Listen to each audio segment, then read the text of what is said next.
todas las personas que nos acompañan hoy. Sean bienvenidas, como siempre, a esta cuarta sesión de nuestro ciclo de conversaciones investigando sobre laicidad, secularización y religiosidad.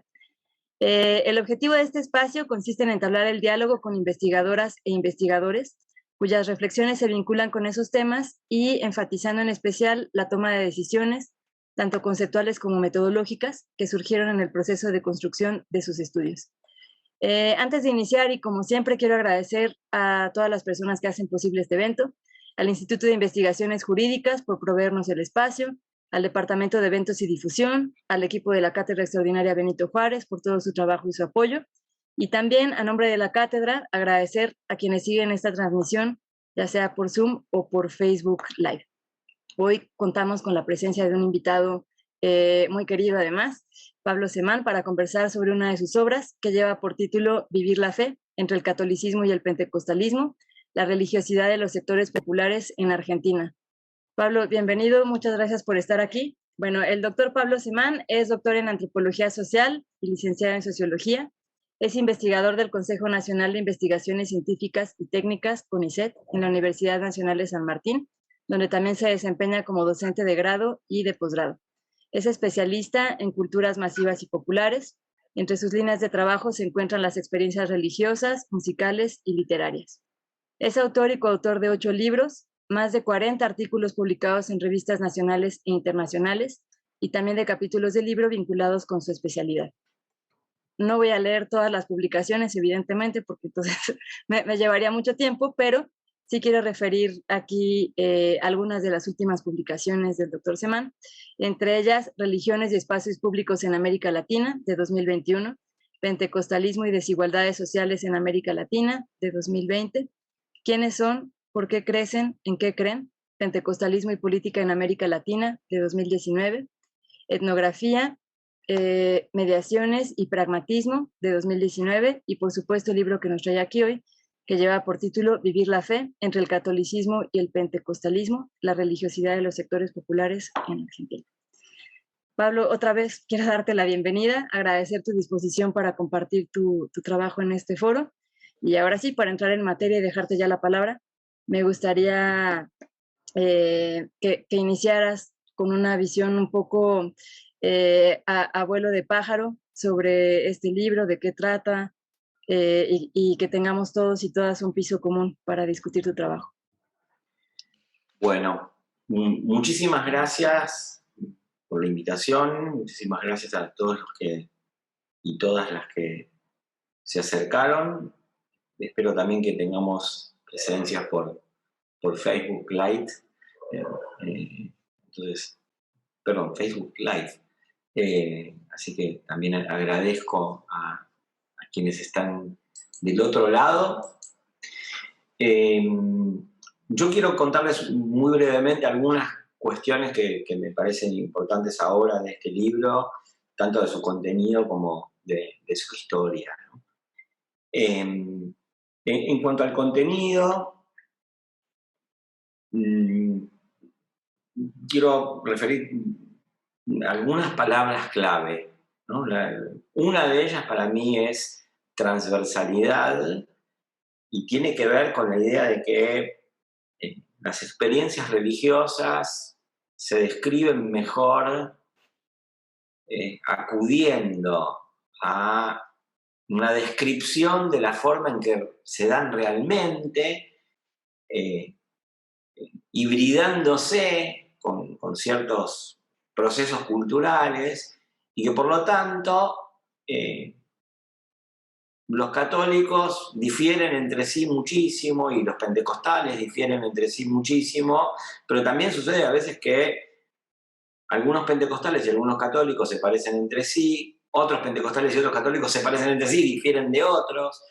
Entonces, digamos que hay corrientes transversales a la experiencia religiosa que si uno la define denominacionalmente, los términos denominacionales pierden un poco de sentido para describir la experiencia religiosa. Con católico y con pentecostal, yo digo menos que acudiendo a ciertos procedimientos de descripción transversal. Esa es una primera palabra clave. Luego hay otra cuestión que es la de la hibridación, que yo la acabo de nombrar, que es, hay corrientes transversales porque la experiencia religiosa definida desde un obispo, un pastor, desde la doctrina de un grupo religioso, eh, se hibrida a partir de las prácticas de los agentes con determinados procesos y dispositivos culturales. Suele llamarse a esto sincretismo y yo me opongo a llamarlo sincretismo por lo siguiente, que es, la palabra sincretismo es cuando la usamos los cientistas sociales nos hace creer que somos teólogos, ¿no? Y que aparte hay una religión pura y una que no. Y la verdad, yo prefiero una definición de sincretismo que daba un antropólogo brasileño que había sido sacerdote, que decía, bueno, es la forma en que significamos en nuestro propio proceso de producción simbólica los procesos de producción simbólica de los otros. El sincretismo es una estructura de compatibilización y en realidad eso ocurre en la producción musical, por ejemplo, no sé, en lo que en Argentina llamamos el rock nacional, eh, o en el folclore, que es una mezcla de cuartetos vocales norteamericanos con eh, tonadas de los pueblos originarios, me refiero a la Argentina. Entonces, digamos, no hay sincretismo, hay procesos de compatibilización simbólica como es siempre la producción simbólica, ¿no? En ese sentido, hibridación, y tampoco como algo extraordinario, sino como algo constante, como algo permanente, bueno, los procesos de hibridación son los que producen la transversalización de las experiencias religiosas y que hacen que algunos pentecostales, algunos católicos se parezcan más entre sí que a sus hermanos de fe, si uno define la experiencia religiosa por la denominación religiosa. Esa era una segunda palabra clave y hay una tercera palabra clave a la que yo quiero referirme, digamos, como la última de las grandes palabras claves, que es la que yo entiendo que le da más importancia o más relevancia para una discusión, no tiene una relevancia histórica, pero digo, le da relevancia para una discusión conceptual al libro, que es la idea de religiosidad popular, ¿no?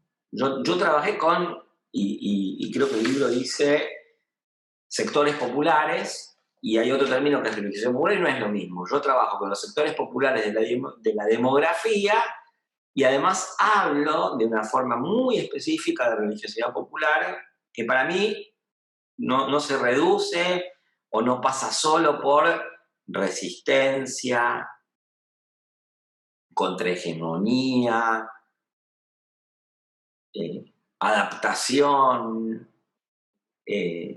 no pasa tampoco solo por los sectores populares de la demografía, aunque los sectores populares de la demografía tienen muchísimo que ver con esto que llamo religiosidad popular y que tiene que ver con el resultado de un proceso histórico en el cual probablemente el 90% de las clases populares, trabajadores manuales, trabajadores informales y una parte de las clases medias,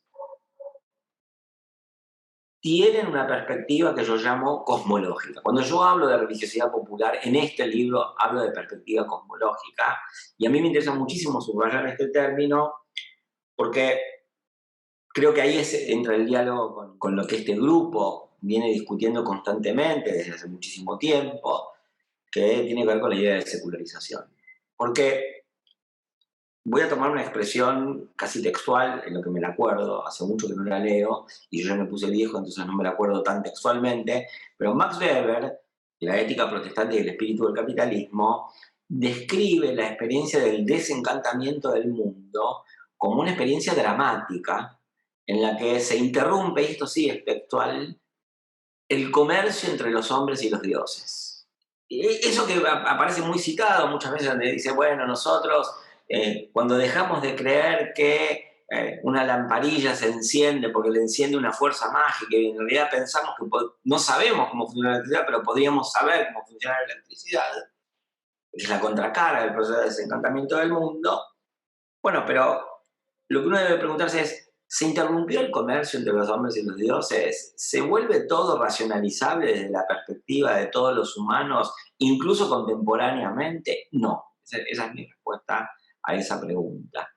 La verdad es que para una parte importantísima de la población de América Latina y de Argentina, donde yo desarrollé mi experiencia, en contraste y en comparación con lo que yo viví, investigué y leí sobre México, Brasil, Chile, Uruguay, Paraguay, Bolivia, hay una proporción muy importante de la población que se encuentra en una posición, para ellos no hay más allá. No hay discontinuidad entre el aquí y ahora y el más allá. La palabra religión para esa experiencia confunde, porque justamente nosotros usamos la palabra religión para decir religación, para decir reunión, para expresar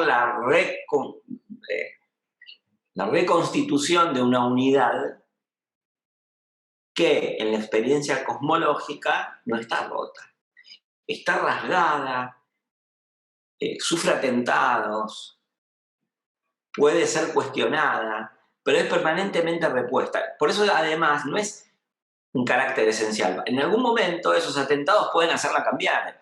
Algunos de esos eventos que la rasgan podrán destruirla o reconfigurarla. Pero por lo pronto, y hasta ahora, en los sectores populares, la continuidad entre lo que nosotros, desde nuestra perspectiva secularizada, conocemos como el más acá y el más allá, no existe. Y yo diría la palabra religión, en esa confusión que a veces nombra una perspectiva cosmológica y a veces nombra una perspectiva secularizada, es la prueba más fuerte de la existencia de algo que uno llamaría hegemonía. Porque la experiencia de ese otro cosmológico está nombrada con una palabra que habla de otra cosa, que desconoce esa experiencia, que la anula, ¿no? Entonces, ese elemento cosmológico para mí es clave para caracterizar esa experiencia de los sectores populares, para poder pensar que serán pentecostales, serán católicos, harán procesos de hibridación de la religión con el curanderismo, con la psicología, con la política, con la cultura juvenil, que son todas expresiones, sobre todo estas tres últimas, bastante secularizadas, y sin embargo permanecen cosmológicos.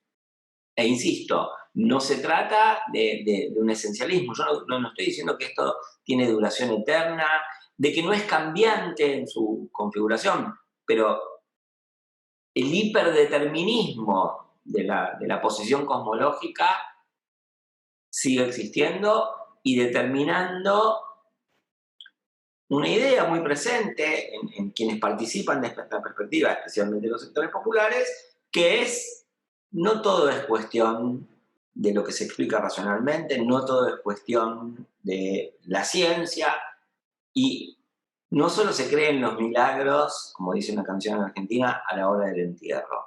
Se cree en los milagros todo el tiempo. La categoría de milagro, que en la perspectiva secularizada es extraordinaria e irrepetible, tan secularizado está el catolicismo, por lo menos a nivel oficial, que para comprobar un milagro hay que hacer pruebas científicas.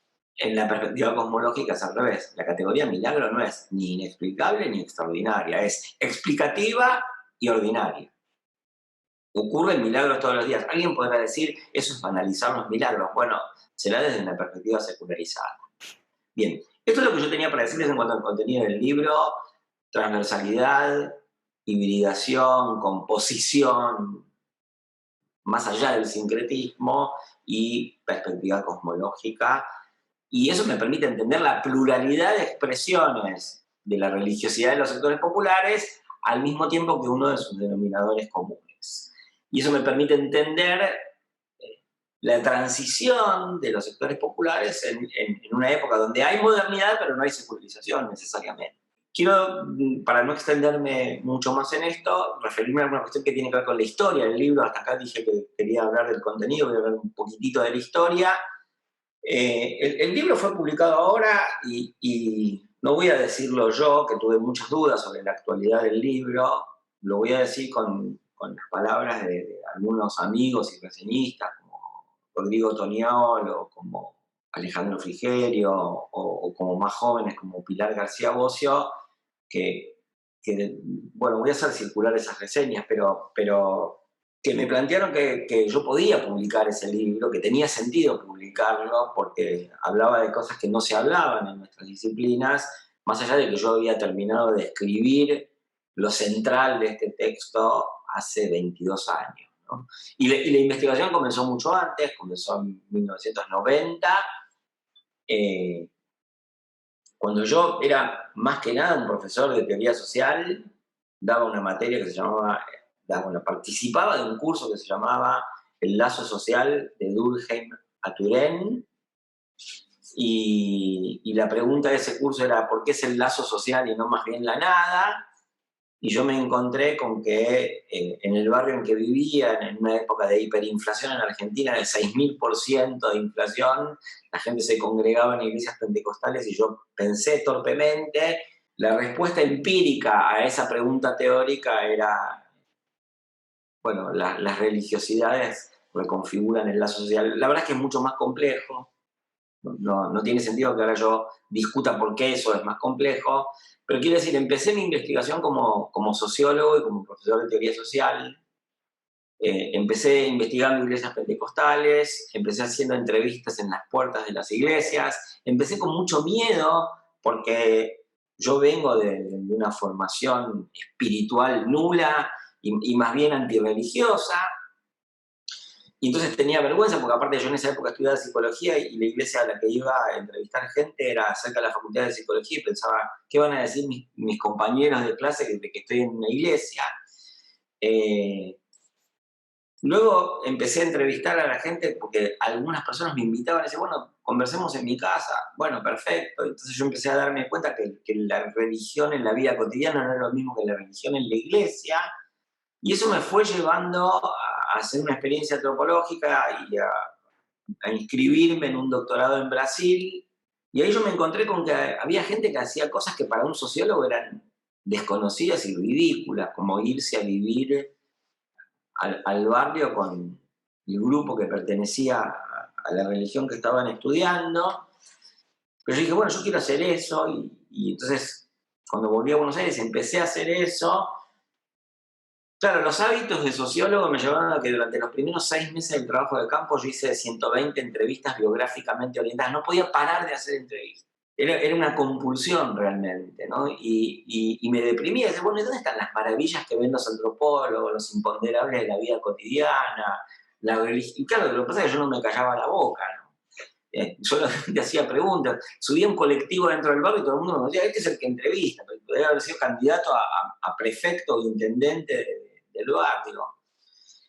Y en un momento de sensación de fracaso dije, bueno, tal vez no tengo que hacer más entrevistas, me tengo que callar la boca y tengo que escuchar y ver y escribir en mi diario de campo eso que veo que va pasando, que fue lo que intenté hacer con muchísimas dificultades, porque no me podía callar la boca.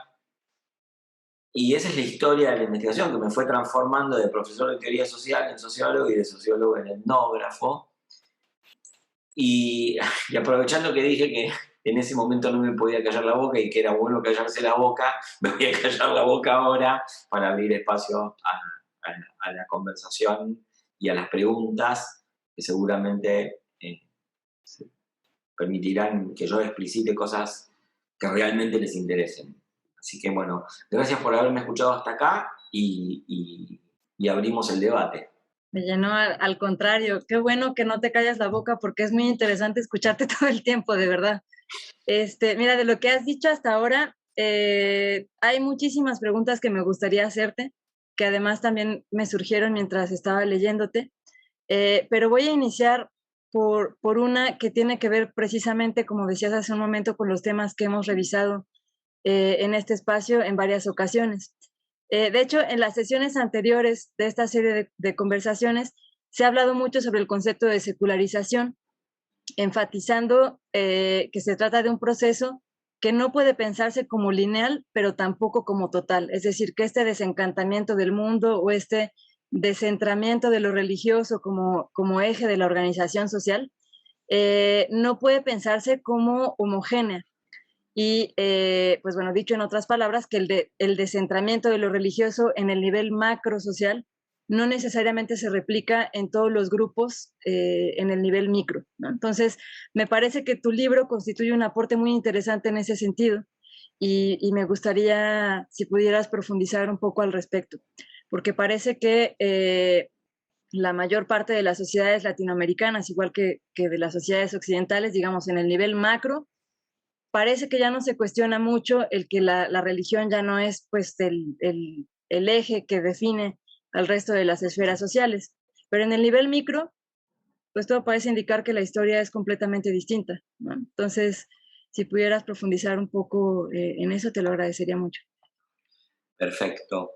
Sí, bueno, te agradezco la pregunta porque aparte me permite continuar con algo que estaba implícito en lo que planteé sobre la perspectiva cosmológica, ¿no?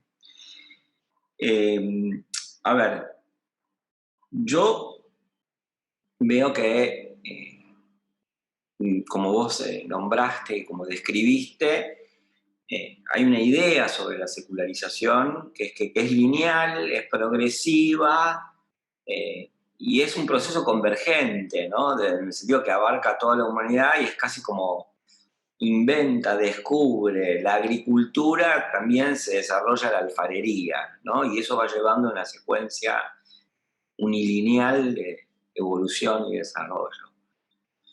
Eh, Creo que la presencia de la perspectiva cosmológica en América Latina muestra que todos los dispositivos que nosotros pensábamos que producían secularización realmente no son efectivos en producir secularización.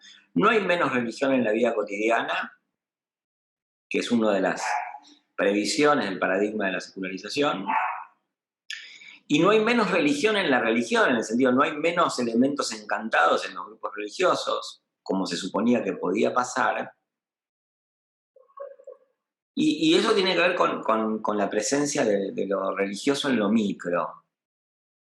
Ahora, ahí yo creo que también cabe una discusión sobre específicamente lo macro y lo estructural, que es, nosotros pensamos la secularización además de linealmente, progresivamente, primero bajo un paradigma binario de que es cómo era el mundo religioso antes y cómo es ahora. Entonces, ¿qué quería decir la presencia central de la vida, de la religión en la vida social, ¿no? Yo creo que hay una referencia muy importante para esa discusión, que es un libro clásico que escribió un historiador francés que se llama Paul Bain, y que se llama el libro, el título es ¿Creyeron los griegos en sus dioses?, ¿no? Y donde hay un concepto de creencia, que es que la creencia es plural, es discontinua, es discutida, es negociada, nadie da la vida por nadie, ni siquiera, digamos, entre comillas, en la antigüedad clásica, ¿no? La metáfora de la religión como adhesión absoluta e inquebrantable se rompe cuando uno analiza, por ejemplo, o tiene en cuenta cómo podía ser la experiencia religiosa, digamos, en el pasado y en la tradición.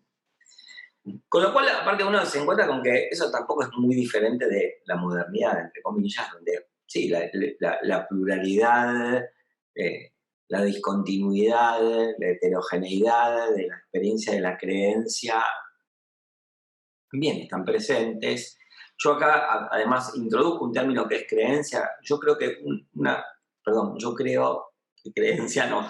Yo entiendo conceptualmente que hay una diferencia muy fuerte entre la idea de creencia muy derivada de la sociología norteamericana, de una tríada que es actitudes, valores y creencias, y donde las creencias son un elemento íntimo al que accede la psicología social, y casi con una interrogatoria de confiésame tu creencia, y la idea de creencia más presente en autores franceses como Michel de Certeau, que entienden que la creencia es parte del proceso de creación del lazo social, y la creencia es un producto interactivo, y por lo tanto sometida a todas las contingencias de la interacción.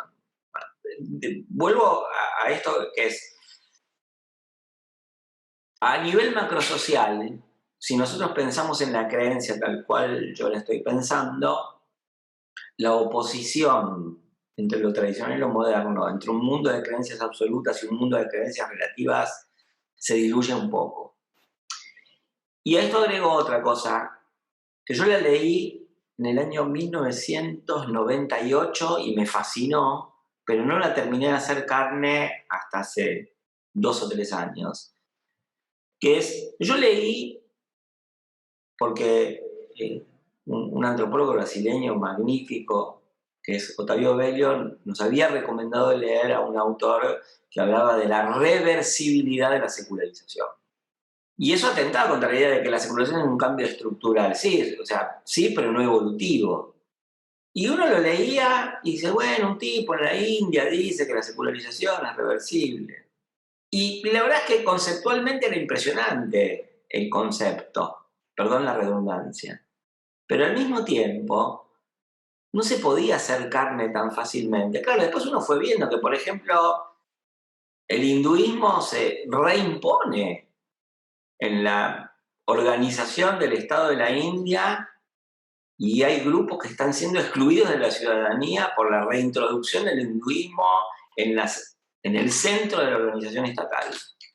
Y uno dice, bueno, pero son cosas que ocurren en la India. No, bueno, pero está bien, pero después ocurre en Turquía, que ya es más cerca, es más occidental, digamos, ¿no? Y uno se encontraba con que durante 20 años, desde 1980 a 2000, la mayor parte de los analistas antropológicos y o sociológicos de la situación en Turquía decían, y de los analistas políticos, decían, no, bueno, la secularización está asegurada porque el partido de Kemal Atatürk nunca va a perder las elecciones, y si perdiera las elecciones las Fuerzas Armadas van a asegurar, son el último baluarte de la secularización porque es un artículo constitucional. Bueno, no, la reislamización de Turquía es un hecho. Y algunos decían, no sé, piensen, yo siempre lo digo a propósito, contrastando una cara y otra, es la OLP en Palestina era una organización secular y socialista y fue reemplazada en el liderazgo del pueblo palestino por una agrupación que reintroduce y revierte la secularización. Pero también alguien decía, ¿a quién se le puede ocurrir que en el mainstream del Estado israelí pudieran influir grupos fundamentales? Y bueno, y también ocurre. Y está bien, todo esto es en Oriente, por ahora. Ahora, esto empieza a ocurrir en Brasil. Entonces, yo digo, la idea de reversibilidad de la secularización que atañe al proceso macro y que acompaña la no secularización de la vida cotidiana, es algo que hay que tener en cuenta para los análisis de la secularización en la contemporaneidad.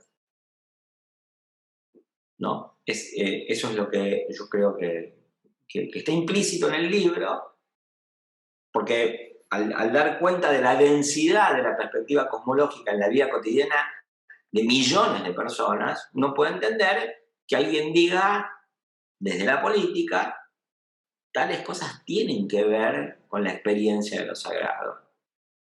No sé, la concepción, la lluvia, el obrar recto de los dirigentes políticos, una serie de cuestiones pueden resacralizarse.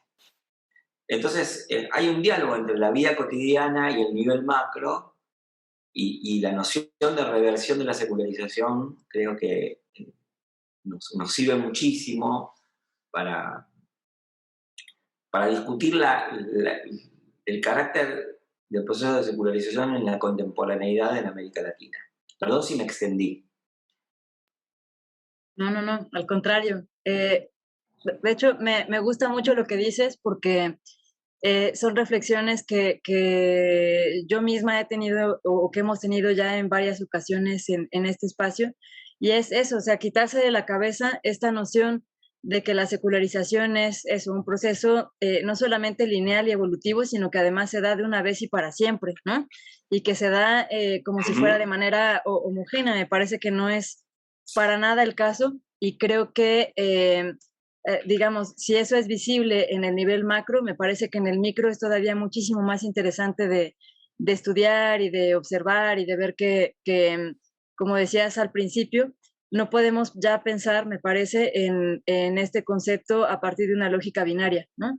De secular o integrista y todas las tonalidades de gris que hay ahí en medio, ¿qué pasa con ellas? ¿Cómo se manifiestan? Y sobre todo pensando en que se trata de procesos que son cambiantes, que son dinámicos, que se van modificando todos los días y sobre todo a partir de la experiencia cotidiana. Me parece muy interesante esto que dices y que efectivamente está implícito en el libro. Ahora, digamos, en ese mismo orden de ideas, quisiera retomar ahora un poco el concepto de laicidad, que también se ha discutido ya varias veces en este espacio, y que se relaciona, digamos, con una especie de secularización en lo político, ¿no? Como la separación entre lo político y lo religioso. Y me interesa platicarlo porque en tu libro dedicas todo un capítulo, el cuarto, a explicar la relación entre lo político y lo religioso, específicamente a la luz de la experiencia peronista. Entonces, las particularidades de este caso que estudias me parecen muy interesantes, en especial en lo que se refiere a los efectos de la intervención estatal en aspectos de la cotidianidad y con eso, pues también en la creación de identidades, de hábitos de vida, de expectativas, etcétera, ¿no?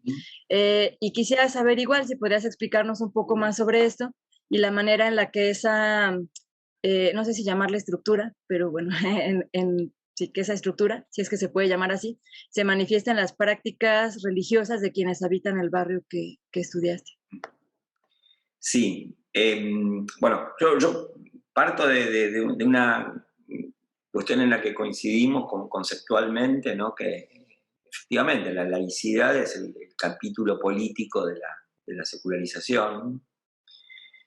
Y de la misma manera que uno advierte no solo la incompletud y reversibilidad de la secularización, sino, digamos, de lo minoritaria que es la experiencia secularizada en la sociedad contemporánea, también uno puede empezar a advertir lo problemático, no sé si lo minoritario, pero lo problemático, al menos en Argentina, de pensar que hay laicidad y mucho menos laicidad absoluta y de que hay una separación, digamos, que hay un Estado libre de religión y una religión libre de Estado, ¿no? Ninguna de las dos cosas ocurre. Y el peronismo en la experiencia de los sectores populares es uno de los lugares estratégicos para mostrar la porosidad de los muros de la secularización y la porosidad de la laicidad, tanto que yo diría más bien uno se siente tentado, yo me siento tentado a pensar que lo que llamamos secularización y lo que llamamos laicidad, más que ser un proceso de separación absoluta o no de la religión y la política, tiene que ver con un proceso o un dispositivo que produce religión. Que esta no es una posición mía, es una posición de un antropólogo brasileño que se llama Emerson Jumbeli, que escribió un libro fantástico a este respecto, pero que yo hago mía. Y de nuevo, esto se puede verificar o se puede explorar empíricamente a través de las relaciones entre los grupos religiosos y el peronismo. En el libro que estamos presentando ahora, yo hice esto por dos vías, que era cómo se componía la experiencia pentecostal con el peronismo y cómo se componía la experiencia católica con el peronismo, o cómo se componía la experiencia de una parte de los cristianos del barrio, pentecostales y católicos, con el peronismo, y cómo se componía de otra manera la experiencia de otros cristianos del barrio, fundamentalmente católicos. Yo creo que hay una manera que es dominante en el pentecostalismo, o por lo menos en el momento en que yo exploré esto en el barrio era así, El peronismo es vivido, leído, practicado, deglutido y metabolizado desde el punto de vista cosmológico. El peronismo es una narrativa más que puede dialogar con una cultura bíblica, con una cultura cristiana y con una cultura cosmológica, con un universo simbólico cosmológico, ¿no? Donde yo diría, en ese caso, los votantes y los partidarios peronistas influidos por esa cultura cristiana y cosmológica entienden que hay un isomorfismo, una igualdad de principios estructurales entre su posición en el campo religioso y su posición en el campo político. Y por eso puede ocurrir la santificación de Eva Perón o la percepción de Perón o de un líder peronista como un líder mesiánico. Ahora, eso no quiere decir que estas personas sean, entre comillas, ingenuas y que a su vez no tengan categorías políticas propias. No tienen las categorías políticas que tengo yo, no tienen las categorías políticas que tienen ustedes tal vez, pero sí tienen categorías políticas. Y lo que pasa es que eso que esté deglutido y metabolizado no quiere decir que, por ejemplo, lo central de la experiencia sindical elaborada en el marco del peronismo se pierda en un marco puramente cosmológico. O que la experiencia de dignidad de los sectores populares, digamos, de sentido de la honra y de los derechos que tuvieron o tienen los trabajadores en Argentina por la intervención del peronismo, desaparezca a la luz de esa experiencia cosmológica, ¿no? El peronismo, así como la vivencia cosmológica está en la vida cotidiana, el peronismo, sobre todo en el momento en que yo estudié, digamos, donde había un gobierno peronista pero neoliberal, era sobre todo un elemento de la cultura, era un sentimiento de derechos adjudicados y tal vez no respetados, ¿no? Porque era un momento aparte de derrota política. Pero quiero decir, la composición entre esa perspectiva cosmológica y pertenencia al peronismo deglute las categorías políticas en las religiosas, pero no les hace perder toda su especificidad, ¿no? En todo caso, las refuerza a la luz de la energía que le puede dar a una categoría política su anclaje en una idea cosmológica, por un lado. Hay otra forma de la experiencia peronista que se parece más a la que uno creería que es no secularizada, que yo la describí también en el libro, que es, bueno, pero hay peronistas que, digamos, tienen ideología peronista, no un concepto de subjetividad incubado en la experiencia peronista, sino una doctrina peronista explícita, que dicen, bueno, el peronismo es la conciliación entre el trabajo y el capital, una idea de doctrina social de la Iglesia, ¿no? Que puede tener Bergoglio, Juan XXIII, la encíclica Laborem Exercens, el propio Perón, o los militantes peronistas de varias generaciones en un barrio de los sectores populares. Y desde ese punto de vista, uno podría decir, esos militantes peronistas del barrio que reivindican la doctrina social de la Iglesia están secularizados, ¿no? Porque en realidad, digamos, hacen un traslado de la religión a la política, pero separan la religión y la política. Yo creo que ahí hay un problema, que es, no es lo mismo el Papa Francisco que los militantes peronistas del barrio. No es lo mismo la encíclica o la Laborem Exercens o la teología del pueblo, que es la variante argentina de la teología de la liberación, muy transformada, que la experiencia de estos militantes peronistas del barrio. ¿Cuál es la diferencia? Para decirlo sintéticamente, estos militantes peronistas siguen teniendo un anclaje en la experiencia cosmológica, ¿no? Y ahí hay un problema interpretativo que yo quería llegar a esto, que es, y lo voy a tratar de resolver con una frase grandilocuente, pero que es, nosotros muchas veces cuando analizamos las experiencias políticas y religiosas, y la laicidad y la secularización es una experiencia político-religiosa, le interrogamos a la realidad sobre cómo participa de nuestras categorías. Siempre que hacemos eso vamos a obtener una respuesta. Lo cual no quiere decir que la respuesta sea específicamente válida si hablamos lenguaje sociologués, que es, ¿estamos midiendo lo que creemos que estamos midiendo? Puede pasar un poco como pasa en esas situaciones ridículas de los caballos en el circo, que el caballo en el circo parece que sabe sumar, ¿no?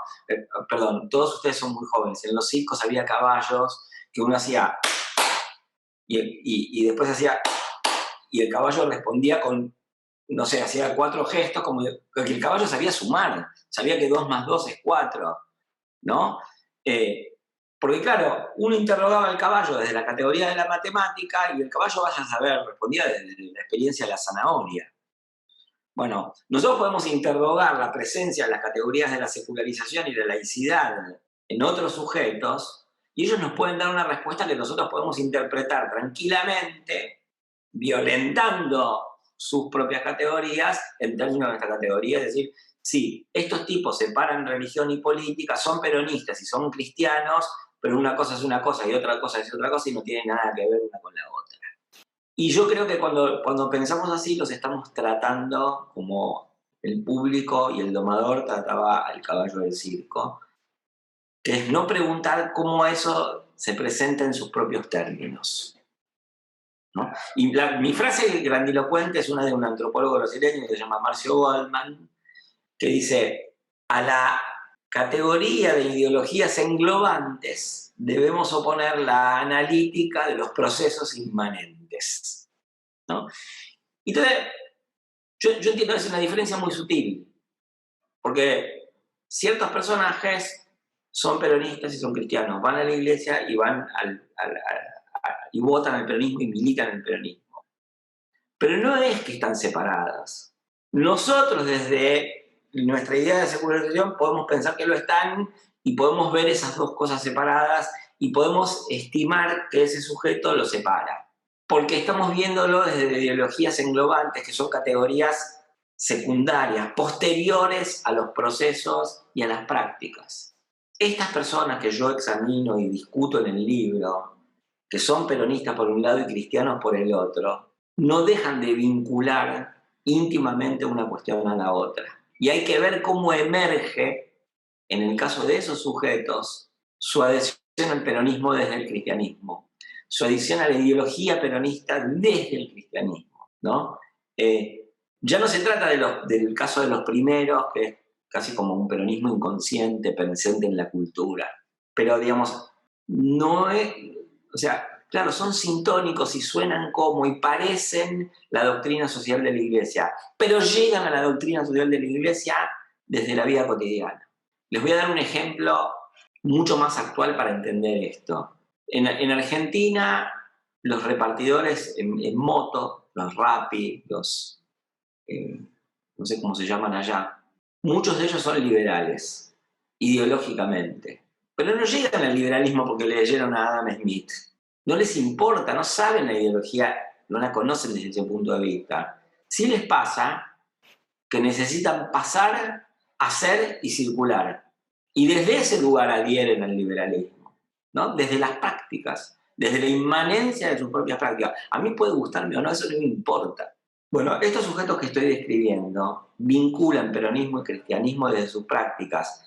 El punto de arribo, de llegada, es que se inscriben como peronistas partidarios de la doctrina social de la Iglesia.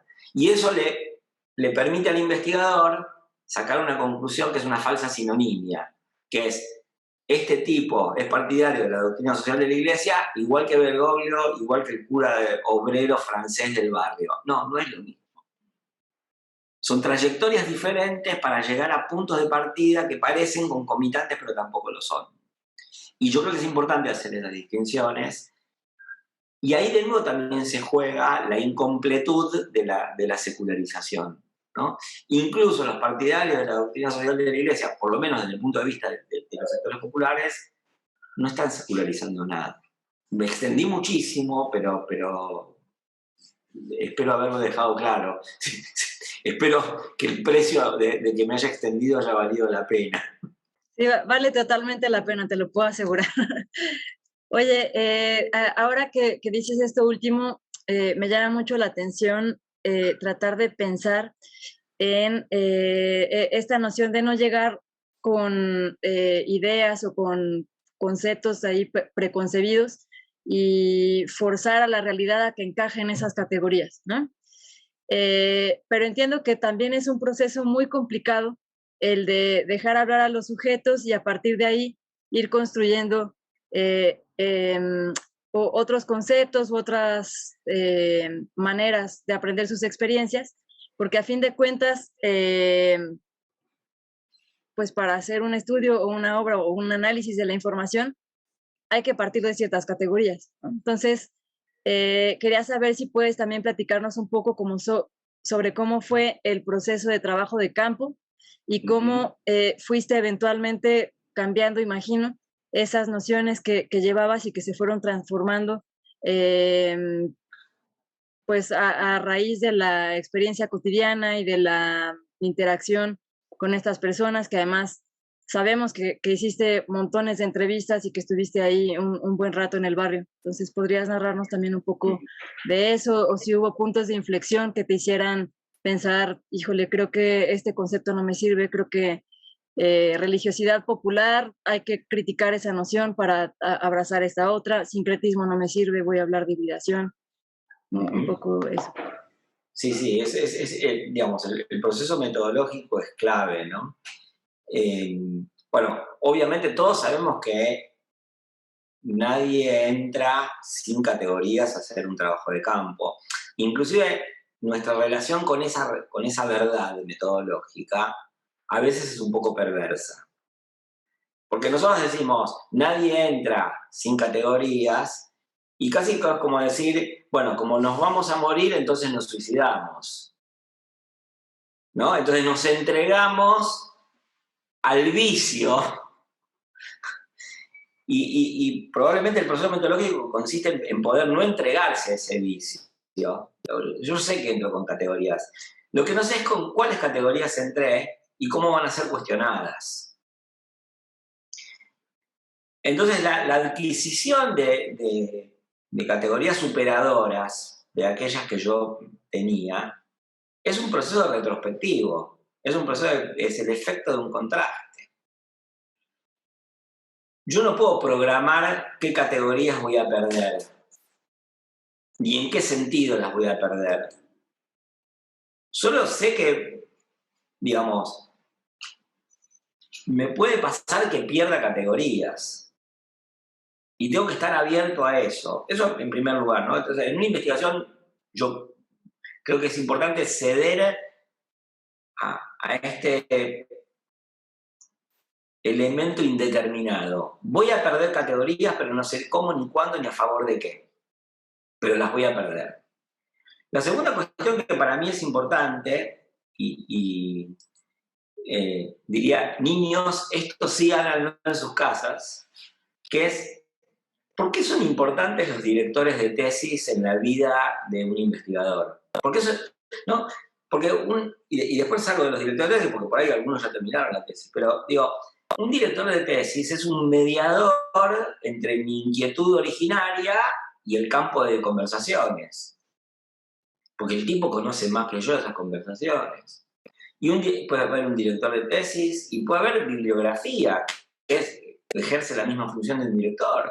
O puede haber un colega, un par, que me dice, pero no te estás fijando en esto, ¿no? O sea, el proceso de perder categorías está mediado por conversaciones con los nativos, entre comillas, y con los colegas y los mediadores institucionales por el otro.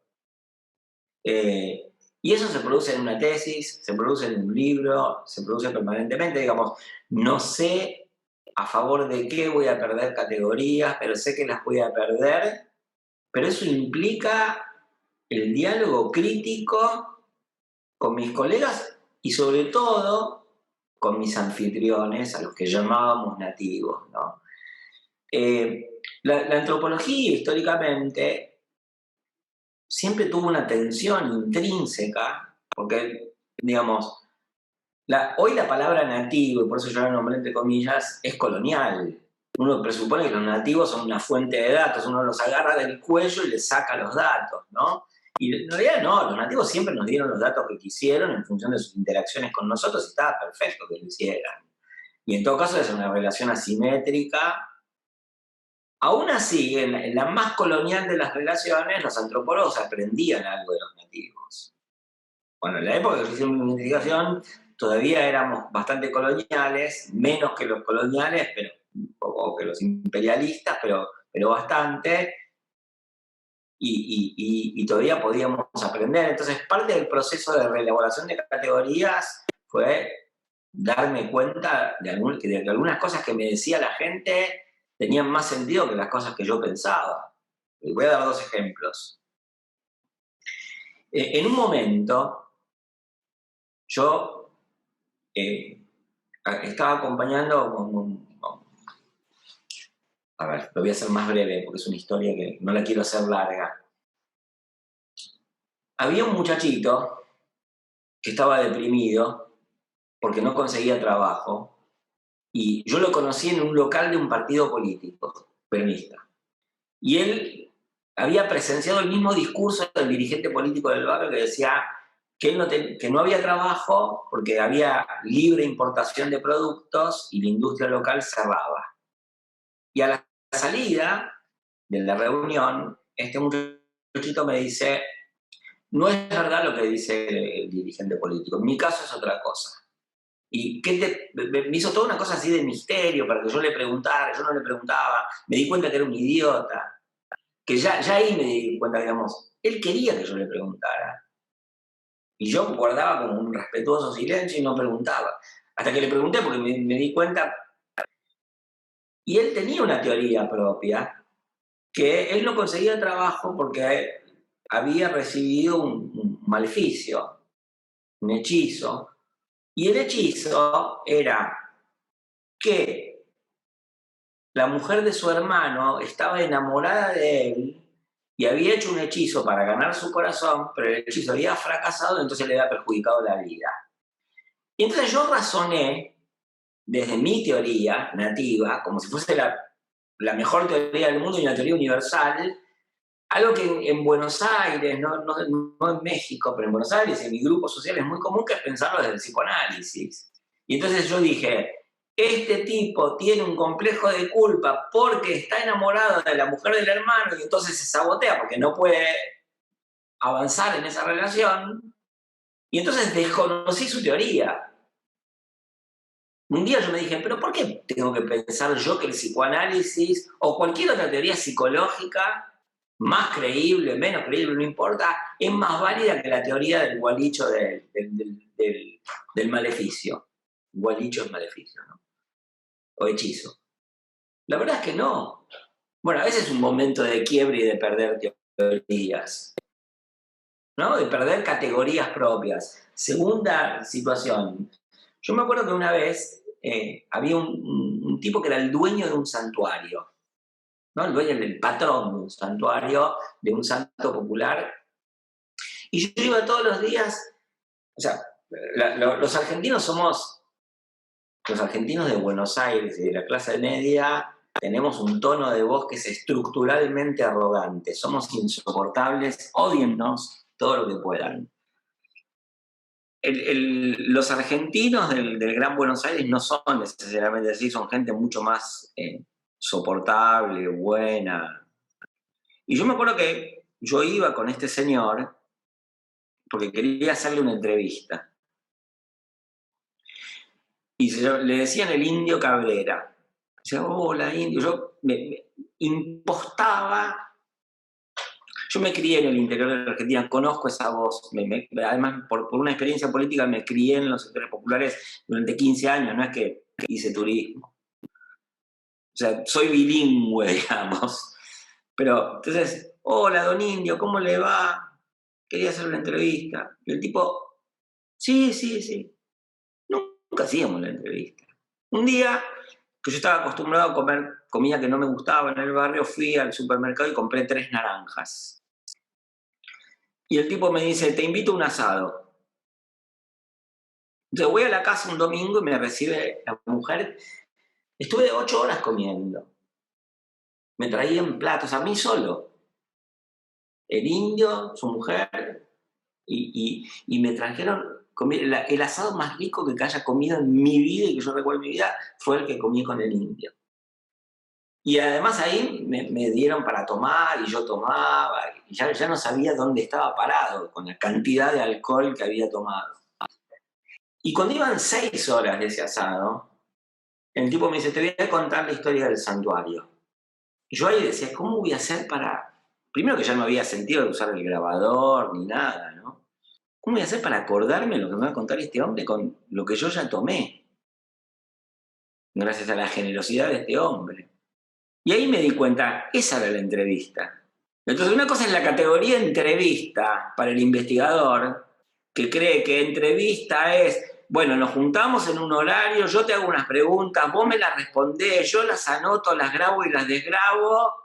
Bueno, para él era otra cosa, no es que no entendía lo que era la categoría entrevista, ¿no? Entonces también hay que problematizar no categorías analíticas, sino categorías de interacción directamente.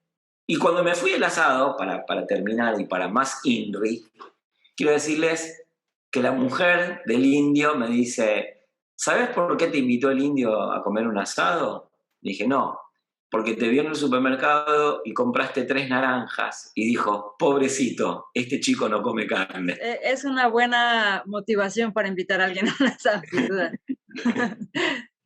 Oye, pues mira, ahora con esto que nos dices, digo, más allá de todo el reto que implica desproveerse de las categorías, no solamente conceptuales, sino incluso metodológicas y de repensar en la interacción con los sujetos y demás, también me surge otra pregunta que es pues también metodológica. Digamos, hay como un doble reto, me parece, en el trabajo de campo. Primero está el reto de cómo abrir el campo y cómo comenzar a interactuar con las personas que ahí están y cómo ganarte la confianza y cómo comenzar a comprender la manera en la que piensan y sus lógicas y todo esto. Y después está el reto contrario, ¿no? ¿Y ahora qué hago con toda esta información que tengo de no sé cuántas entrevistas grabadas, más las otras interacciones en las que no hubo una grabadora de por medio? Y ya que tengo toda esta información, ¿cómo la organizo? ¿Cómo la analizo? ¿Cómo decido qué temas o ejes analíticos van al libro y cuáles no? ¿Nos puedes platicar un poquito sobre eso? Sí, en primer lugar, yo te agradezco que me vengas siguiendo en el diálogo tan precisamente, digamos, te hayas hecho cargo con síntesis y claridad de categorías que yo fui diluyendo en relatos, ¿no? La verdad es que te agradezco muchísimo. Y yo creo que hay 2 cosas. A ver, respecto de esta pregunta, ¿no? Dos cuestiones que yo quisiera desarrollar.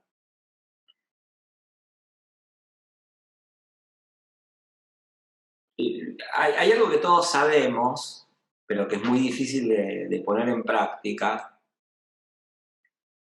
que es que nosotros no sabemos en qué termina una investigación. Por el hecho de que sabemos que vamos a perder categorías, pero no sabemos cómo las vamos a perder, ¿no? Y también sabemos que el orden de exposición es inverso al orden de investigación. Nosotros decimos lo que vamos a decir porque ya sabemos lo que vamos a decir.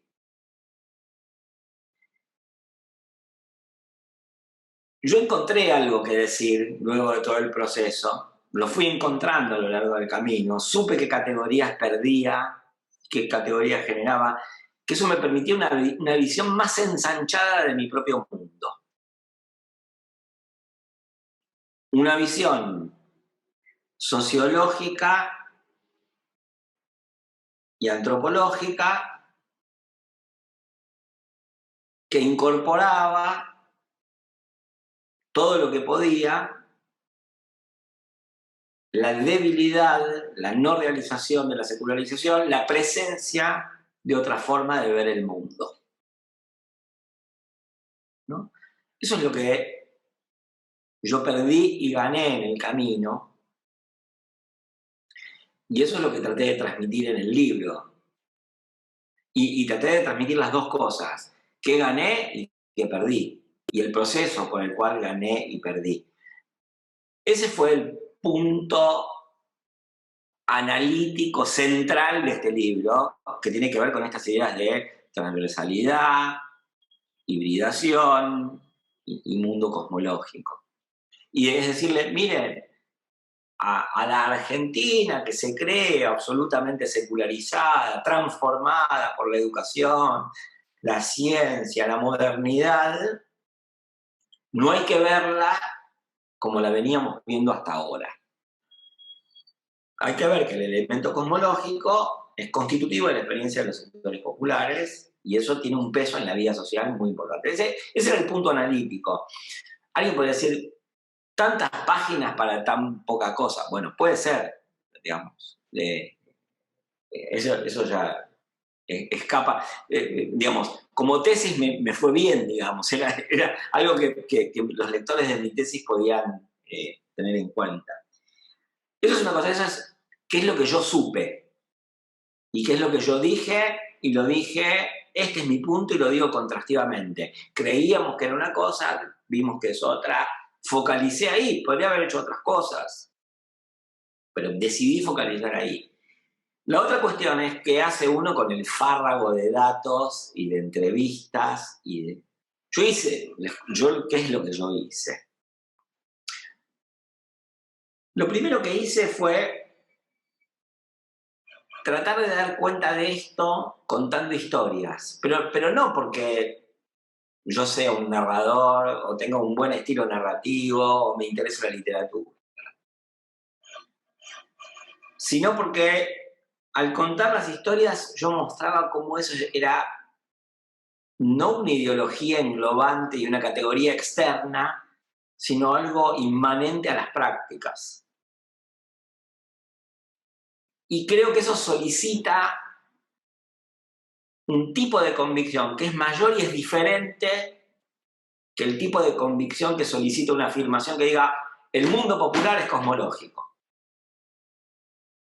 Son dos formas de solicitar la convicción y la escritura etnográfica solicita la convicción de otra forma. Y yo creo que el efecto de la lectura, hay que leer etnográficamente las etnografías. Uno no puede leer la etnografía para ver cuál es la conclusión. Bueno, este tipo dice que el mundo popular es cosmológico. Así no se lee una etnografía. No se lee como se lee un libro de sociología clásica. Lo primero que hice fue escribir eso. Hay otra cosa que hice, que la hice de dos maneras diferentes, porque yo tengo dos almas enfrentadas. Yo soy hijo de judíos y de musulmanes, y también soy sociólogo y de antropólogo. Entonces, mi alma de antropólogo y de etnógrafo me llevó a hacer esto y lo hice más o menos así. Y para hacer eso me monté básicamente en el diario de campo de 5 años de corresidencia. Ahora, a mí me pareció que esas 120 entrevistas que yo había hecho al inicio tenían alguna relación con esas vivencias, porque captaban recurrencias. Y entonces las expuse en el libro y en la tesis en posiciones diferentes, pero finalmente en el libro como epílogo, como diciendo, dentro de la heterogeneidad, la infinitud, la multiplicación de las historias, donde yo veo este contraste entre lo cosmológico y lo secularizado, por así decir muy rápidamente, también veo una articulación entre generaciones, géneros, dispositivos culturales y formas de transitar el campo religioso, y eso a su vez me permite discutir el concepto de campo religioso. ¿no? Y que el campo religioso es cambiante, que dentro del campo religioso entra lo no religioso, y de hacer una discusión teórica sobre la idea del campo religioso que tiene Bourdieu en dos momentos muy diferentes. Entonces ahí, digamos, está como mi punto más de sociólogo clásico, que es decir grandes cosas de grandes cosas, ¿no? Yo lo puse al final, qué sé yo, no sé si está bien o está mal, pero digamos, en ese libro están mis dos almas, la de el antropólogo y el sociólogo, stricto sensu, digamos, o tal como aparecen en las caricaturas de las disciplinas, más que stricto sensu, y mi alma musulmana y judía. Entonces hice eso, ¿no? Pero a mí, ahora que lo dije, me importaba resaltar el modo en que solicita convicción en la evidencia etnográfica es importante, aunque a alguno le parezca trabajoso ir leyendo las historias. Pero no es que no hay que leerlas. Oye, bueno, para empezar, he de decir que suena complicado lo de hacer compatibles las dos almas o las cuatro. Pero además, digo, yo coincido plenamente contigo en que me parece que es muy necesario retratar estas historias y la verdad es que no me parece que sea trabajoso para nada, todo lo contrario, porque creo que contribuye a visibilizar todo lo que tú argumentas a lo largo del libro, puede, digamos, verse como más nítidamente a partir de esas historias, me parece. Hay un par de comentarios en el chat que están haciendo Helmut y Ernesto, que parece que me leyeron la mente con la siguiente pregunta que iba a hacerte, que es, bueno, ya hemos visto o nos has narrado un poco sobre cómo fue este proceso de irse desprendiendo de algunas cosas y ganando otras, y de finalmente darle forma a la obra y a toda la experiencia vivida a lo largo de ese periodo que estuviste viviendo ahí. Pero también cuando se finaliza una investigación, o más bien cuando se da la impresión de que finaliza una investigación, porque hay que cortar el proceso, digamos, de redacción, sin que eso necesariamente signifique que las reflexiones que se virtieron ahí se acaben de una vez y para siempre. Lo siguiente que quisiera preguntarte en ese sentido es, bueno, Claro, y después de cerrar esta obra, ¿qué nuevas preguntas vienen o qué nuevas reflexiones quisieras explorar ahora? No, te quería preguntar si me puedes condensar la primera pregunta porque no sé si la entendí. Sí.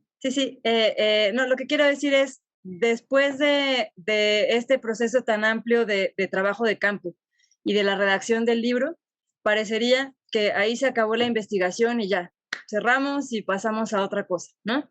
Y que sin embargo esto no es necesariamente así, porque la investigación se acaba en el papel, pero no se acaba necesariamente pues en la cabeza, ¿no? En lo que queremos seguir explorando. Entonces, digamos, a partir de este, entre comillas, cierre con el libro, ¿qué nuevas preguntas o qué nuevas ideas te vienen para explorar? Bueno, a ver, en este caso específico, la investigación me acompañó 20 años después de terminada la tesis, ¿no? Porque yo no hice muchas transformaciones en el libro respecto de la tesis. Básicamente lo que hice fue, el capítulo que es epílogo estaba al inicio y mentalmente era final, pero yo cuando redacté la tesis lo puse como parte del contexto, pero la verdad es que no era parte del contexto, era un punto de llegada. Y en el libro saqué todo el apartado teórico y digamos, escribí una introducción de 20 páginas que sustituía 100. Y a mí, digamos, uno tiene interrupciones, viajó, volvió, estuvo en un lugar, estuvo en otro, hizo otras investigaciones, y por eso no edité el libro antes, no solamente porque tuve 20 años pensando.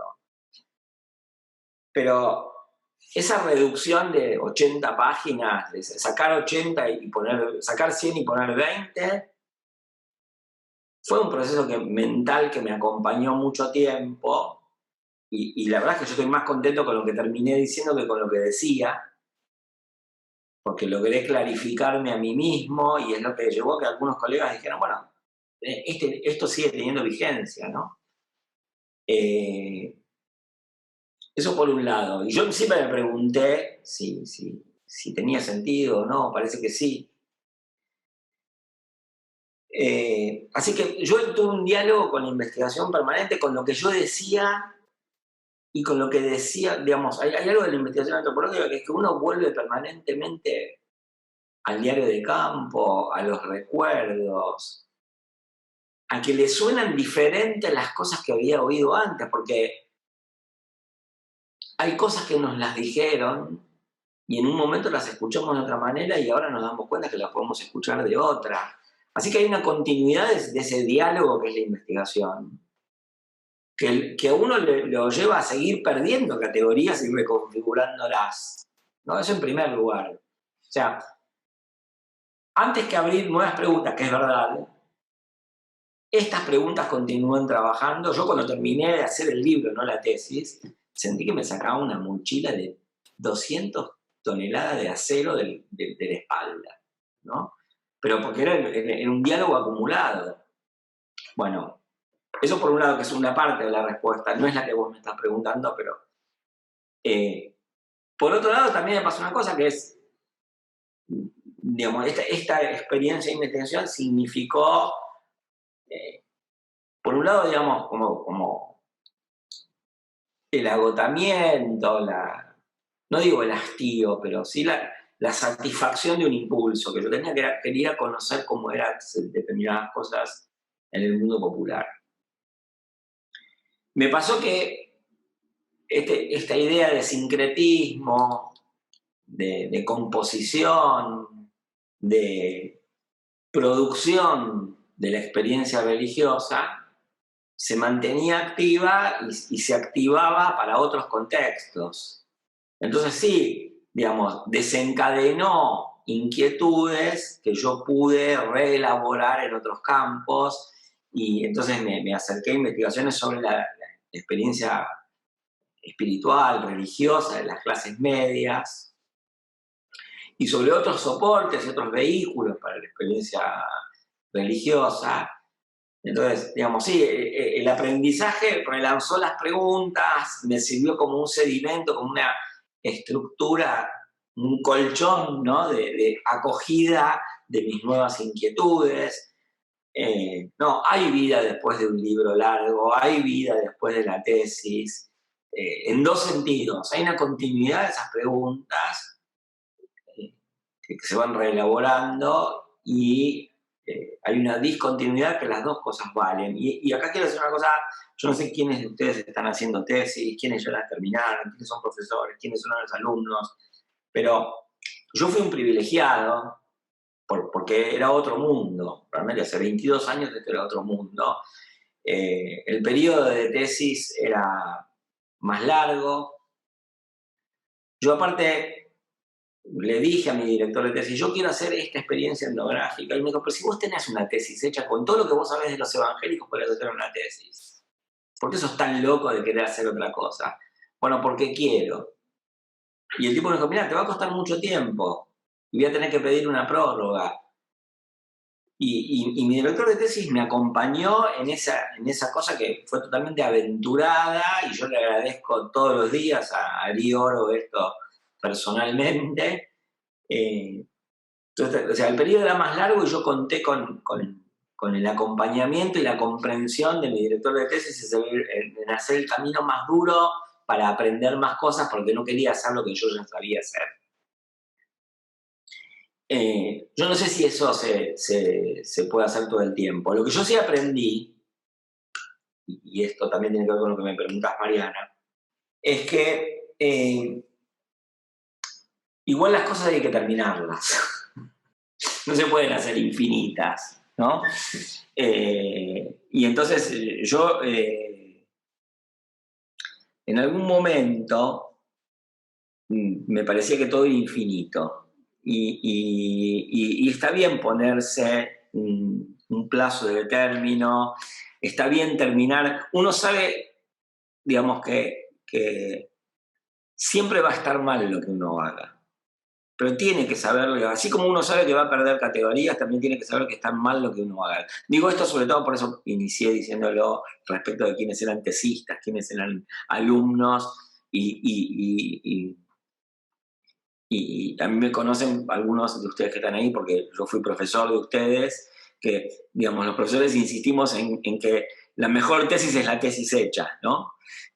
Las cosas hay que terminarlas, no, uno tiene como la tensión entre continuar y terminar. Bueno, la idea de finalización ayuda a producir. Eso es lo que quise transmitir también con esto. Con esto que te respondo, ¿no? Con lo que hice.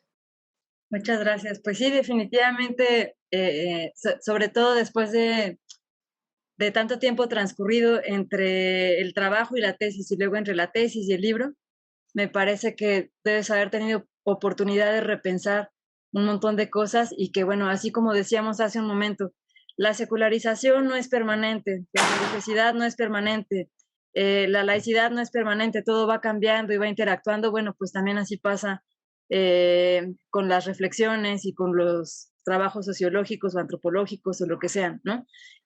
También como persona y no solamente como investigador, uno va madurando y va pensando las cosas de diferente manera. Pero sí, definitivamente en algún momento hay que terminar y bueno, ni modo, ¿no? No se puede seguir. Ni modo, ¿no? Sí, no hay más. Bueno, voy a dar ahora espacio para preguntas del público, pero antes de eso y en lo que se van animando también a escribir un poquito más, quiero decirles que el libro de Pablo es de Editorial Siglo XXI, entonces se puede conseguir en librerías, pero también se puede conseguir, es que no quiero hacer el anuncio, pero bueno, se puede conseguir a través de Amazon también, si es que no lo quieren en una versión impresa. Tengo aquí ya varias preguntas. La primera, bueno, si quieres podemos juntar 2 o 3, ¿te parece bien? Sí, perfecto. Sí, ok. Perfecto, mira, tenemos una de Marta Patricia Ochoa Fernández que pregunta si el peronismo se podría considerar un movimiento como una danza de los espíritus. No, sí. Anoto, dale. Ok. Y luego tenemos una de Carla Angélica Pérez que nos pregunta qué referencias nos recomiendas y material de apoyo para profundizar en el tema. No sé si quieres responder esas dos y luego seguimos. O sea, yo no lo homologaría directamente al peronismo como una danza de los espíritus, porque, digamos, son categorías como muy específicas de campos muy específicos de práctica. Ahora, a mí lo que me hace pensar esta pregunta es esto, que es cómo funciona la categoría de espíritu en las ciencias sociales y en la vida cotidiana, ¿no? Nosotros tenemos una visión secularizada de la categoría de espíritu, con la cual, digamos, espíritu es lo que sobra, el resto inexplicable de la realidad. Es como que es casi como algo como superfluo, vaporoso, ¿no? Y en realidad yo creo que tenemos que pensar en la positividad ontológica de la categoría espíritu. O sea, el espíritu no es algo que no es, sino que es algo que es. Y además eso tiene una presencia importante en la filosofía clásica y en la filosofía del siglo XIX, incluso en el marxismo. Hay un libro que salió, creo que hace relativamente poco, y con esto voy ingresando en la segunda pregunta, que es de Terry Eagleton, que se llama ¿Por qué Marx tenía razón? Y donde, digamos, revaloriza la categoría de espíritu, ¿no? Marx era profundamente espiritual, no en el sentido de que era religioso, sino de que entendía que lo real tiene una dimensión constitutiva que hoy nosotros llamamos espíritu de una manera casi despectiva, y que son esas realidades que a veces Marx llamó, creo yo equivocadamente, superestructura, y que otras veces tienen que ver con, digamos, lo que en Gramsci aparece como producción de hegemonía, que es muy diferente, ¿no? Pero creo que, digamos, hay una herencia del pensamiento del siglo XIX sobre la idea de totalidad y lo que produce totalización que tiene que ver con la categoría de espíritu. Y yo sí creo que las experiencias religiosas y las experiencias políticas tienen que ver con la posibilidad o la tentativa de totalización. Y en ese sentido, mucho más general, sí convergen ciertas prácticas políticas con ciertas prácticas de la nueva era, por ejemplo. En cuanto a las referencias, además del libro de Terry Eagleton, que ahí un participante lo citó, bueno, yo cité varios libros de colegas que admiro y que he seguido. Uno es Pierre Sanchis, que ya falleció, que fue un gran antropólogo brasileño y tiene la mayor parte de su obra escrita en portugués o en francés. Hay un artículo sobre el sincretismo que se llama Para não dizer que não falei em flores. Para no decir que no dije flores. Que era una burla sobre la base de una canción brasileña, para no decir que no dije sincretismo. Pero que me parece un texto extraordinario, puntual. Hay un texto también, ya de larga data, de Otávio Bellio, sobre la cultura bíblica brasileña, que es muy importante, y otro que es contrastante con este, que a mí me parece muy importante, que es sobre la importancia de la categoría de semejanza y no solo la de diferencia en la antropología, y sobre los fenómenos de la globalización, que está presente en la concepción que yo tengo sobre cómo, por ejemplo, pueden articularse cultura juvenil y cristianismo. Para mí es muy importante la obra de una antropóloga brasileña que se llama Claudia Fonseca, y todo lo que puedan encontrar en la red de Claudia Fonseca, que es muchísimo, es muy interesante. Más recientemente, y no participa de las referencias de mi libro, pero es importantísimo lo que ha escrito Antonadia Borges, que también fue profesora en México, que son personas, Antonadia y Claudia, que digamos, sobre las cuales yo reflexiono mucho sobre la idea del método etnográfico. Mucho de lo que digo está basada en haber trabajado con ellas, en haberlas leído, en haber pensado mi experiencia a la luz de la experiencia de ellas. Mi formación en Brasil fue muy decisiva para la experiencia de este libro. Y más contemporáneamente, porque digamos, por ahí esas son referencias permanentes, no son antiguas, son permanentes, pero yo hice referencia a un libro de Emerson Jumbelli que sintetiza muy bien un momento del debate sobre la secularización y me parece que es importante. Quiero hacer una autopromoción que es, el año pasado se editó un libro que hicimos con una antropóloga mexicana que se llama René de la Torre, que se llama Religión y Espacio Público, y en el cual René de la Torre y yo hicimos una larguísima introducción disponiendo una serie de referencias que actualizan el debate sobre la secularización y la laicidad, y en ese mismo libro, que es larguísimo, y que es de descarga gratuita, que está en Claxo, y se llama Religión y Espacio Público, en ese mismo libro hay artículos de Roberto Blancarte, de Elena Caicedo, de Emerson Jumbelli, ahora no me acuerdo de todos los autores, pero que son muy importantes y me parecen, digamos, muy, muy interesantes para la discusión de la problemática de laicidad y secularización.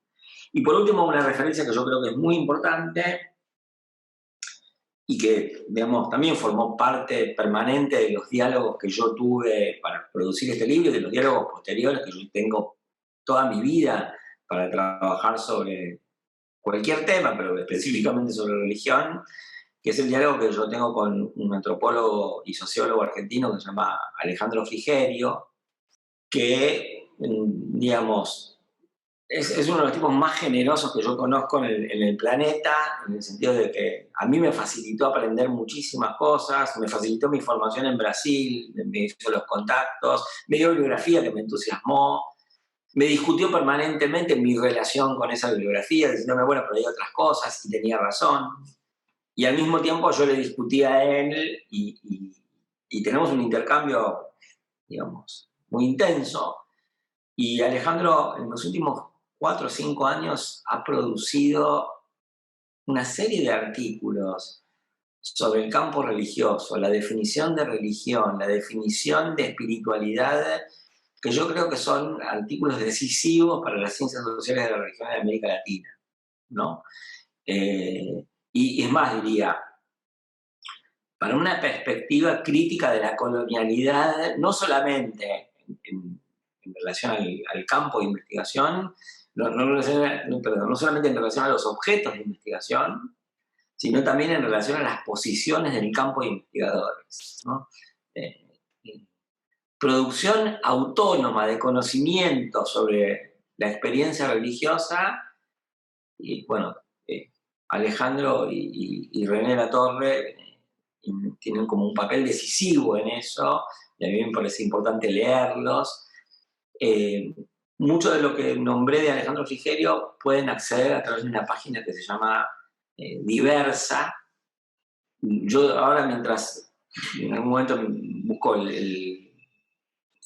la página y se las paso, pero realmente lo que ha escrito Alejandro Frigerio para este campo es clave. Bueno, no sé si con eso respondo la parte de las referencias, pero esto era lo que podía, lo que se me ocurría decirles ahora. Muchas gracias, Pablo. Yo creo que sí es una buena manera de iniciar con esto.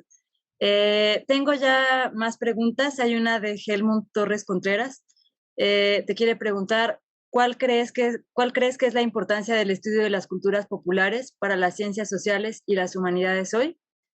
Y te voy a leer también una de Guillermo Ruiz, que te pregunta, ¿no considera que en Occidente se ha demonizado al Islam, acusándolo no solo de terrorista, sino de enemigo de la humanidad? La maldad vestida de hijab o de barba. Uh-huh. Con respecto a la cuestión de las culturas populares, a ver, yo quiero avanzar en algo que ya dije antes sobre el libro y que está también implícito, porque finalmente cuando yo terminé de escribir, o incluso en el proceso de la tesis en el que avancé, toda mi crítica de la secularización y toda la necesidad de hacer ver cómo el mundo popular tiene una relación diferente con lo que llamamos religión, también era un llamado a concebir y a entender de una manera diferente la realidad simbólica y estructural de los sectores populares, ¿no? Eso yo tuve, no es que lo descubrí ahora, en el esfuerzo que hice cuando escribí mi tesis era eso, pero no era decir los sectores populares son así, sino estos son los sectores populares, en una definición, como dice un autor que se llama Wittgenstein, ostensiva. Yo no doy las notas definitorias, sino, en lugar de decir, una lapicera es un cilindro de plástico que contiene un tanque que contiene tinta que sirve para escribir, lapicera, pluma. Bueno, en el libro Sectores Populares, lean la descripción, era el llamado. ¿Y por qué era importante eso? Y con eso respondo la pregunta. Era importante porque así como hay una visión modernocéntrica como experiencia social y como paradigma hay una visión modernocéntrica de lo religioso, también hay una visión modernocéntrica de las culturas populares.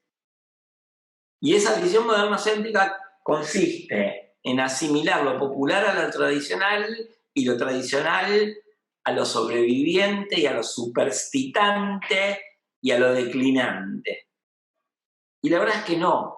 Las culturas, uno las puede pluralizar, sí, las pluralizamos, pero las prácticas simbólicas de los sectores populares forman parte de un escenario de conflictos de las sociedades contemporáneas y tienen eficacia en la dinámica de los conflictos de las sociedades contemporáneas.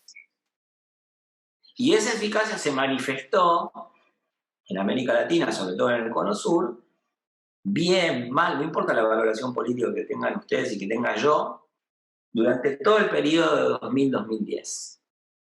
¿No? Yo me acuerdo que justamente en la época en que yo escribía esto sobre los sectores populares, había otra forma de hacer ciencia social que era describir la extinción de los sectores populares. Y hacer solamente cuentas sociodemográficas del empobrecimiento. Bueno, esto tenía que ver con otra cosa, con una presencia que tenía positividad ontológica y peso político. Puede ser para el mal, para el que, no sé, no importa. Ese no es el problema. El problema es que eso era una parte de algo que dinamizaba las sociedades y no era visible. Y que tenía que ser visibilizado. Y yo opino lo mismo ahora en relación a los sectores populares de la sociodemografía, incluso en relaciones muy asimétricas, porque la asimetría para el mundo popular se ha incrementado, porque este es un mundo de más desigualdad y más concentración y más asimetría económica y política. Sí creo que se ha demonizado el Islam, como también se ha demonizado la experiencia de los sujetos populares. Este es un mundo muy distinto, por otro lado, del mundo en que yo escribí lo que escribí, en parte justamente por el fracaso de una idea de globalización y modernización y digamos, se creía que el mundo iba a estar aplanado, se creía que el mundo iba a estar homogeneizado. Y lo que nosotros hoy tenemos es, y no importa si a mí me parece bien o mal, de nuevo, no importa si yo estoy contento o triste por esto que pasa, o que tenga matices, pero buena parte de este mundo de proyectos soberanistas confrontados tiene que ver con la respuesta de gobiernos nacionales a la dinámica de sus sociedades donde los sectores populares tienen cierto peso. En ese contexto de soberanismos, también el Islam ha sido demonizado y es un efecto de las contradicciones y finalmente de las promesas no cumplidas de la globalización. Bueno, debería extenderme más en esto, pero digamos, pero no tengo duda de que ha sido demonizado. Sí creo que es un mundo diferente. Yo sé que hay muchas preguntas, yo no las puedo tomar todas y dejo en Mariana que vaya activando las preguntas en un proceso que tiene que ser necesariamente de selección porque son muchísimas. Sí, sí, muchas gracias. Pues justo estaba a punto de decir, voy a cambiar un poquito el orden de las preguntas, no como claro, las porque si no siempre son los mismos interlocutores. No, y además tratando también un poco de darle cierto como orden temático, digámoslo así, ¿no? Entonces, sobre esto último que has dicho, hay una pregunta de Germán Torres. Si crees que el neoliberalismo sigue siendo una categoría relevante para el presente, ¿y qué piensas de las teorizaciones que se han realizado sobre el New Age y prácticas que exotizan a las culturas originarias? Y respecto de lo que estabas diciendo hace un momento sobre las asimetrías, hay también una pregunta de Marta Patricia Ochoa. Nos dice, en relación a la afirmación de que el antropólogo está en una relación asimétrica, ¿habrá relaciones entre el antropólogo y las personas en que no sean asimétricas? Bueno, a ver, son tres preguntas muy diferentes. A mí me parece que yo esto hablo porque realmente me parece, no es algo que yo haya investigado. Ya nos salimos de mi libro. eh, Voy a decir simplemente lo que pienso, realmente una opinión más, no está basado en ningún investigador. En caso está basado en que contemporáneamente tuve que hablar con gente que sabe de esto y me transmitió algunas cosas. A mí me parece que en la medida en que el centro de gravedad del sistema mundo pasa de Occidente a Oriente, el neoliberalismo va declinando, no deja de ser una fuerza motriz y se ha recombinado con proyectos soberanistas y con occidentalismos extremos, digamos. Bueno, nada, eso es lo que yo puedo decir. O sea, no me parece que tenga el mismo papel que antes, no me parece que no tenga ningún papel. Yo puedo estar en desacuerdo con el neoliberalismo. Obviamente, la nueva era consiste en una serie de intercambios, muchas veces consiste en una serie de intercambios asimétricos con la espiritualidad de pueblos originarios. Hay una vampirización de esas experiencias. También, porque por algo que yo vine diciendo a propósito del libro, también es cierto que los sectores subalternos juegan sus tácticas y sus estrategias, y es un espacio de intercambio, conflicto y tráfico y de emergencia de sujetos. En definitiva, hay una definición que a mí me gusta mucho sobre lo popular, que es una zona de emergencia de sujetos. Y necesariamente se da en el marco de procesos, de conflictos, donde se articulan experiencias de sujetos estructuralmente posicionados. ¿Sí? Eso no tiene como no ser así. Por eso lo popular es cambiante, digamos. Según el proceso, según las estructuras, distintas experiencias. Y no es lo mismo lo popular en el siglo XIX que lo popular al final del siglo XX, ¿no? O que lo popular, cuando teoriza la emergencia de lo popular, por ejemplo, Bakhtin, ¿no? Entonces, lo de la New Age un poco tiene que ver con eso, con la emergencia de subjetividades en zonas de... Efectivamente yo veo que había tres preguntas, ¿no? La del neoliberalismo, la de la New Age y la de las asimetrías. Estaba en la de las asimetrías. Yo creo que efectivamente no hay relaciones que no sean asimétricas, todas lo son. En todo caso hay que ver en qué es lo que produce la asimetría, y eso es singular. No hay una ley general sobre qué produce las asimetrías, ni las asimetrías son todas las mismas. Y en ese contexto, la relación antropológica o la relación etnográfica es un campo de asimetrías específicas donde uno puede hacer ciertas cosas o no puede hacer ciertas cosas.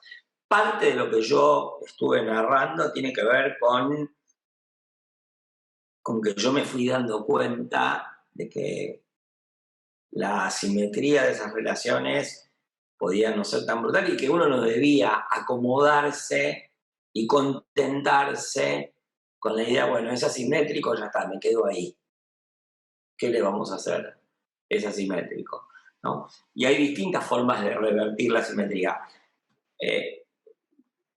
También es cierto, y esto es como un límite mío y un límite de mi época y de mi formación, si yo hubiera hecho este libro y esta investigación después de ciertas lecturas, y bueno, hubiera podido inventar maneras de ser menos asimétrico. Esas son cosas que uno se apena de no haber podido hacer. Muchas gracias, Pablo. A ver, tenemos aquí dos preguntas más. Una es de Ernesto Jaime Contreras Navarrete. Dice, te pregunto, Pablo, soy tu contemporáneo. ¿Por qué en la actualidad tanto la derecha e izquierda tratan de ignorar la espiritualidad? No me refiero a la religión, aunque existan casos contados que la traten. O sea, la pregunta es, ¿por qué se ha ignorado la espiritualidad? Y sí, más o menos en ese... perdón. Sí, dale. No, no. Decía, me remito un poco a esta lectura de Terry Eagleton, que efectivamente, digamos, nosotros por derecha o por izquierda y por nuestra época, hemos dejado a la experiencia de totalización o de tentativa de totalización, imposible, pero imposible de dejar de hacer, como una cosa superflua, secundaria, y en ese sentido hay una denigración de lo espiritual y una especie de reducción de la experiencia humana a lo objetivo, ¿no? Y, a ver, esto que yo acabo de decir, yo lo podría recoger como enseñanza de los nativos anfitriones, interlocutores con los que yo trabajé, ¿no? Tanto en el sentido de que ninguna de esas personas se reduce a sus limitaciones materiales, y una de las formas de no reducirse a sus limitaciones materiales es su experiencia religiosa. Y dar cuenta de eso también es parte de mi propia experiencia de no reducir el mundo a la objetividad y de dar cuenta de cómo elementos subjetivos constituyen el mundo. Bueno, creo que puedo responder eso por lo pronto a la pregunta de mi contemporáneo. Muchas gracias. Hay otra pregunta de Guillermo Ruiz que me parece que va relacionada con esto. La pregunta es, ¿no considera usted que el acercamiento de la sociedad a las religiones en general coadyuvaría a destruir mitos que ayudarían a que en el futuro no hubiese enfrentamientos religiosos? Entre paréntesis, evitar un Hitler del futuro o un ISIS. ¿Evitar qué? Un Hitler del futuro o un ISIS. No sé, a mí me parece que es más complejo. A ver, yo no tengo el punto de vista secularizado frente a las religiones. No veo a las religiones con el horror que la ve una ciencia y una época que luchó contra las religiones, en tanto las religiones eran el oscurantismo. Ahora, eso no quiere decir que las religiones tampoco resuelven problemas, traen problemas, ¿no? Porque cada religión le pone a cada sujeto el tamaño y el nombre de sus vergüenzas, de sus fobias, de sus filias. Tampoco creo que sea posible una humanidad universal, la paz universal. No sé, obviamente que nos vamos del tema de mi libro, pero a mí me parece que si hay algo que la contemporaneidad nos llama la atención, es que nosotros, los sociólogos hablábamos de los 30 gloriosos años como los años del 45 al 75, ¿no? de crecimiento, distribución, igualación, y venimos de pasar otros, entre comillas, 30 gloriosos años que fueron los años del neoliberalismo y de la supuesta homogeneidad cultural, donde aparte creíamos que había y no había paz. Pero, digamos, la reciente guerra en Ucrania creo que a todos nos enseña que el estado natural de la humanidad es la guerra, ¿no? Yo no estoy diciendo que esto me guste, que hay que entregarse a eso. En todo caso, digo, la convivencia pacífica, incluso a través de las religiones, es una construcción, un compromiso, un resultado, no algo que se dé por naturaleza. Y las religiones no siempre intervienen a favor de eso. Y no es que unas religiones son belicosas y otras no. Más bien diría, hay algunas religiones que a veces son belicosas y otras veces son promotoras de la paz. Muchas gracias. Tenemos varias preguntas más, pero voy a tener que elegir solamente un par porque ya estamos un poquito cortos de tiempo. Esta pregunta es de Angelina Valencia, que nos dice, ¿cómo se está reconfigurando el panorama de la diversidad religiosa en Argentina? Y si consideras que ha habido reconfiguraciones en lo católico, en Argentina específicamente, a partir de la elección del Papa Francisco. Sí, mira, a ver, yo sí creo que en los últimos 20 años, después de que yo escribí lo que escribí, el campo religioso se ha reconfigurado claramente y yo tengo una idea elaborada por mí a partir de investigaciones posteriores y de la lectura de colegas, que hay una incidencia mucho mayor de lo que llamamos nueva era y que yo llamaría, hay expectativas de autotransformación encaminadas a través de un dispositivo que presupone la existencia de lo sobrenatural y que eso puede ser, digamos, una visión cosmológica o no, pero, digamos, la nueva era es un elemento determinante del campo religioso en Argentina, e inclusive, digamos, pasó de ser una religiosidad de élites ilustradas a ser una espiritualidad masiva y pasar de los libros y los talleres a los medios masivos de comunicación, e incide fuertemente en los sectores populares, tanto que obliga al cristianismo católico y al cristianismo pentecostal a reconfigurarse para reaccionar y o deglutir la presencia de la nueva era. Entonces, en los últimos 20 años, en sectores populares, uno ve que el cristianismo católico y pentecostal han reaccionado elaborando formas miméticas o formas reactivas con la nueva era. Esa es una primerísima gran transformación en el campo religioso. La segunda gran transformación del campo religioso en Argentina es que se ha acentuado el proceso de pluralización y ahí sí, de pérdida de centralidad del catolicismo. Al mismo tiempo hay una cierta reactivación de un cristianismo en general, sobre todo porque, digamos, hay otra transformación que hay en el campo religioso que está determinada por la trascendencia, la amplitud, la intensidad que adquirió la agenda de género. La agenda de género y diversidad sexual determinó reacciones contra y a favor en el campo religioso, pero eso también, digamos, es parte de la experiencia del campo religioso contemporáneo. Del Papa Francisco, a ver, yo creo que la llegada de Bergoglio al papado tuvo efectos sobre el catolicismo argentino, en parte, o sobre la Argentina, mejor dicho. En primer lugar, sobre la política, que es que los críticos del neoliberalismo se volvieron todos francisquistas. Yo me acuerdo de haber escrito, fui de los primeros que dije, yo tengo una militancia política y en mi partido político, digamos, todo el mundo estaba contra Francisco, y yo dije, miren que no está tan mal porque somos antineoliberales.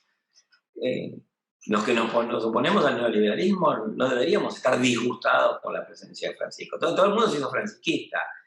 Ahora, hay una parte de las élites católicas que mucho no les gusta a Francisco. Y Francisco sabe eso.